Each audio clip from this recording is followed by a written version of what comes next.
अनुक्रम तथा श्रेणी के अंतर्गत पाठ 27 वीडियो में प्रश्नावली 9.2 के प्रश्न संख्या 17 को हल करेंगे। प्रश्न संख्या 17 कह रहा है कि एक व्यक्ति ऋण का भुगतान 100 रुपया की प्रथम किस्त से शुरुआत करता है।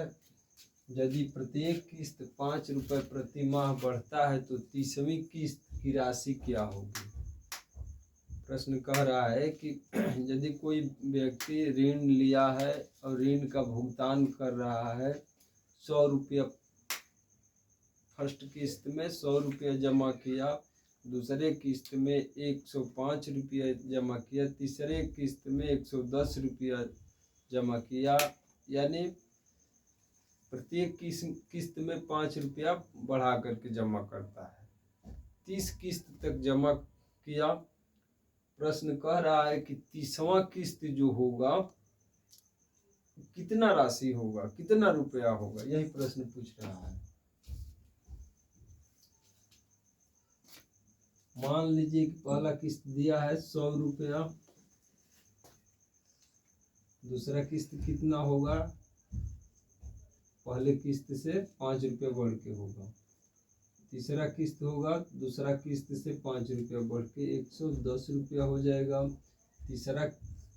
चौथा किस्त जमा करेगा तो तीसरे किस्त से 5 रुपया और बढ़ के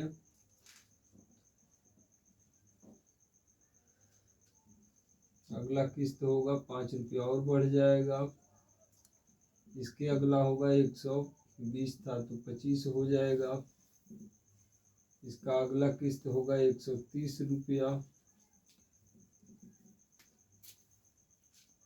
इसी प्रकार 30 किस्त जमा किए 30 पदों तक।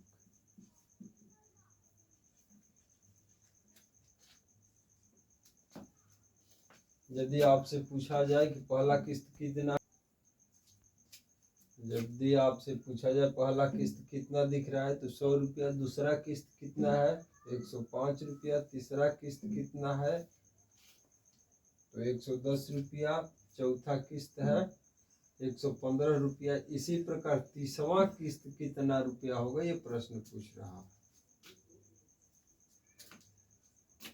हम क्या करेंगे, प्रत्येक किस्त को एक श्रेणी के रूप में दर्शा देंगे। अब देखेंगे कि ये श्रेणी तो बन गया, लेकिन किस प्रकार की श्रेणी है। तो यहाँ हम देखते हैं कि दूसरी इस श्रेणी के दूसरे पद में से पहले पद को घटाते हैं, दोनों पद का अंतर 5 आता है। तीसरे पद में से दूसरे पद को घटाएंगे तो अंतर 5 आएगा, यानी प्रत्येक दो पदों का अंतर समान आ रहा है। इसका मतलब जो उनके किस्त जमा करने की राशि का श्रेणी बना वो एक समांतर श्रेणी बना, जिसमें पहला पद क्या है, पहला पद 100 है, सार्वंतर डी कितना है 105 माइनस 100 बराबर 5 है। 30वां किस्त पूछ रहा है।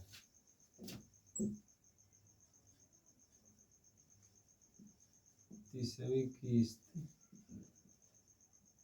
बताना है क्या है।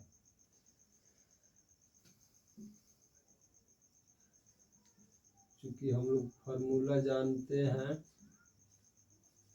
कि किसी समांतर श्रेणी का nवां पद बराबर a plus n minus 1 into D होता है, अतः 30वां पद निकालना है। ये 30 बराबर हो जाएगा a plus 30 minus 1 into D, A का मान हमारा 100, यहाँ 100 हो जाएगा, प्लस n की जगह 30 हो जाएगा, 30 माइनस 1 इंटू डी का मान 5 आया है 5, यहाँ हो जाएगा 100 प्लस 30 में से 1 गया 29 इंटू 5, 100 प्लस 29 में 5 से गुणा करेंगे 145 145 और 100 जोड़ेंगे 245, यानी 31 बराबर 245। इसका मतलब ये हुआ अतः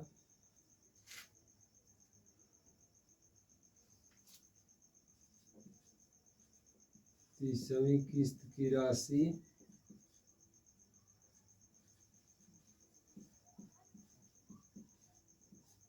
बराबर 245।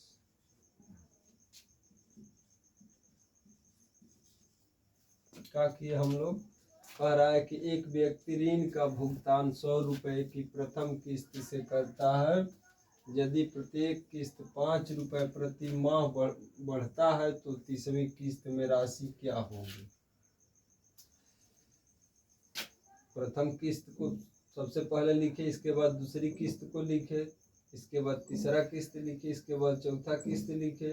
चौथा किस्त 115 है तो पांचवा पद चौथा पद से 5 बढ़ के होगा। पांचवा पद 120 है तो छठवां पद पांचवा पद से 5 रुपया बढ़ के होगा। इसी प्रकार ये किस्त का क्रम जो है 30 पदों तक चलेगा। व्यक्ति के द्वारा किस्त जमा करने की राशि को यदि श्रेणी में दर्शाया गया, श्रेणी बनाया गया, तो हम देख रहे हैं कि यह श्रेणी एक समांतर श्रेणी होता है जिसका पहला पद कहेंगे कि 100 होगा और दो पदों का अंतर 5 आ रहा है जो कि समांतर श्रेणी का सर्वंतर का मान होगा। 30वां किस्त हमें निकालना है। 30वां किस्त का मतलब जो समांतर श्रेणी बना है इसका 30वां पद निकालना है। 30वां पद कितना है, तो हम फॉर्मूला जानते हैं किसी समांतर श्रेणी का nवां पद बराबर a plus n minus 1 into D होता है। इस फार्मूले पर सेट कर दिया। 30वां पद के लिए 31 हो जाएगा। 31 बराबर होगा पहला पद यानी 100 प्लस 30वां पद निकाल रहे हैं तो 30 माइनस 1, यहाँ n माइनस 1 है तो यहाँ 30 माइनस 1 होगा इंटू डी। डी का मान 5 है और इसको हल करेंगे तो हमारा टोटल लास्ट में 30वां किस्त का मान आएगा 245। यही आंसर।